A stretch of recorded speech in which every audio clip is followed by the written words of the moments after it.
Hello sales, कैसे हो आप सब। आई होप सब बहुत ही ज़्यादा अच्छे होंगे। थोड़ा सा परेशान भी होंगे एग्जाम्स की वजह से, बट कोई बात नहीं, मैं हूं ना आपकी अपनी Khushboo ma'am, biology master teacher at Vedantu. तो भाई आज आपकी इस टेंशन को, इस कंफ्यूजन को दूर करते हैं कि हमारे साइंस में 90+ मार्क्स हम कैसे लेके आए। भाई ये चीज़ें जो आज मैं आपको बताने वाली हूँ ना, ये मैम ने अपने टाइम पे फॉलो करी थी जब मेरे मार्क्स बहुत ड्रास्टिकली कम हो गए थे यूनिट टेस्ट में। क्योंकि भाई मिड टर्म से पहले तो यूनिट टेस्ट ही होते, तो वो यूनिट टेस्ट में इतने खराब मार्क्स देख करके ना तो सिट्टी पिट्टी गुल हो जाती है। क्यों? क्योंकि घर में भी पता होता है भाई मार्क्स खराब आए हैं। तो मार्क्स खराब करने को सही करने की जो स्ट्रैटेजी मैंने अपनाई थी, आज मैं आपको साइंस की वही स्ट्रैटेजी बताने वाली हूँ। ठीक है, तो बहुत ध्यान से सुनना। वो सारी स्ट्रैटेजीज मैम की अपनी टेस्टेड स्ट्रैटेजीज है जो मैम ने अपने टाइम पे फॉलो आउट करी थी।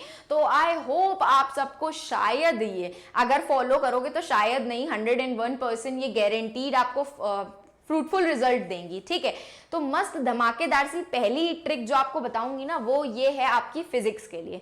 अब फिजिक्स में जो इतने बम्बार्डिंग वाले चैप्टर्स आते हैं ना आपके क्लास 8 से क्लास 9 में जाने में, फोर्स, मोशन, ग्रेविटेशन, ऐसा लग रहा है कोई बम गिरा रहा है अपने ऊपर। भाई इतने सारे chapters, oh my God.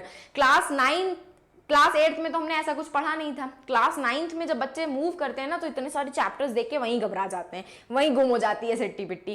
Class 10th के कंपैरिजन में क्लास 9th थोड़ी सी टफ है। क्यों? क्योंकि यही आपका बेस बनाने वाली है। ठीक है, आपके कॉम्पिटेटिव एग्जाम्स में 9th, 10th, 11th, 12th ये सारे के सारे कंसेप्ट जो आप इन क्लासेस में पढ़ोगे ना, ये आपके ओलंपियाड, आपके कॉम्पिटेटिव एग्जाम्स में आते हैं।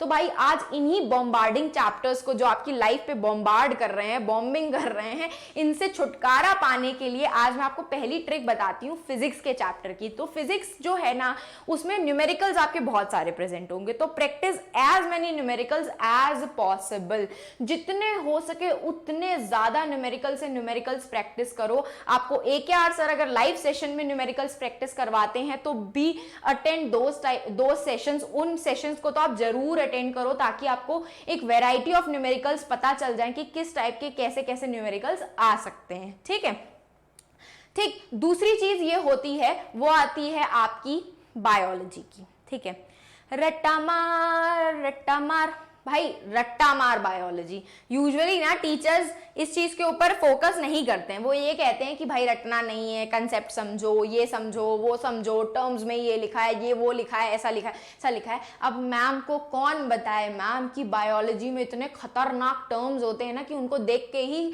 हम डर जाते हैं, है ना। आधा डर के चक्कर में ही हम भूल जाते हैं चीजें। तो बायोलॉजी के टर्म्स में जानती हूँ बहुत इंपॉर्टेंट हैं।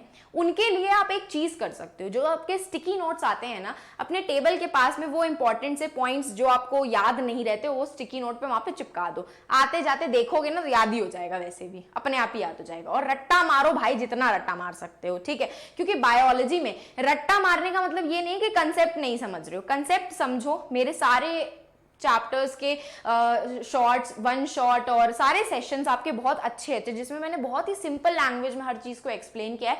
सब कुछ प्रेजेंट है चैनल के ऊपर, जाओ उसको स्क्रॉल करो और देखो, जितना देख सकते हो उतना देखो। जब एक बार कंसेप्ट क्लियर हो जाए तो बारी आती है याद करने की भाई, तो वहां बन जाओ रट्टू तोता। रीड आउट लाउड, जितना हो सके जोर जोर से बोल करके पढ़ो।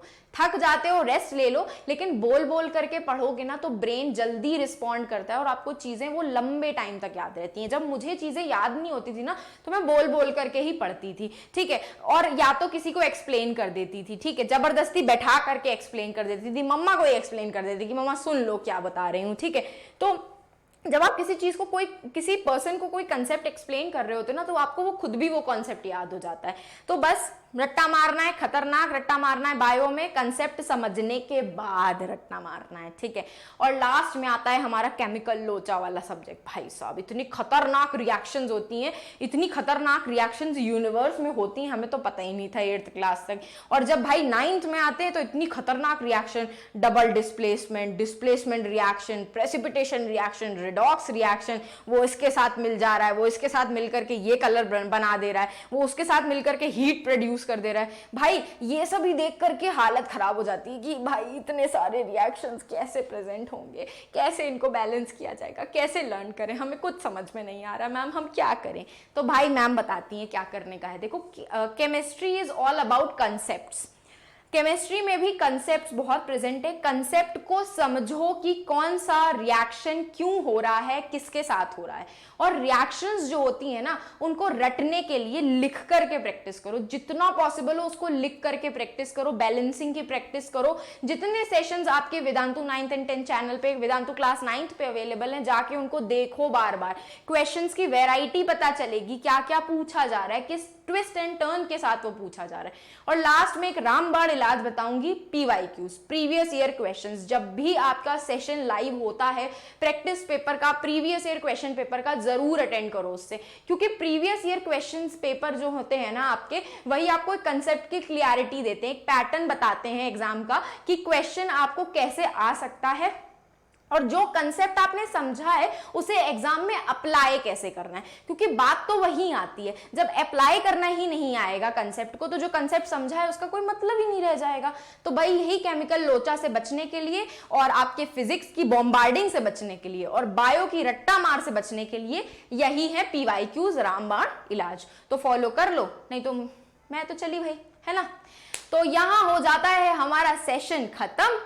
और अब अगर आपको ऐसे ही अमेजिंग सेशंस अटेंड करने हैं तो ये है टेलीग्राम चैनल का लिंक, जो कि आपके डिस्क्रिप्शन बॉक्स में अवेलेबल है। जाके उसको ज्वाइन कर लो ताकि सारे सेशंस के आपको लेटेस्ट नोटिफिकेशन और अपडेट्स वहां से मिलते रहें। और अगर आपको मुझे फॉलो आउट करना है तो आप मुझे इंस्टाग्राम पे फॉलो कर सकते हो फॉर गाइडेंस एंड सपोर्ट, ठीक है। कोई भी मुझे फालतू क्वेश्चंस नहीं पूछेगा।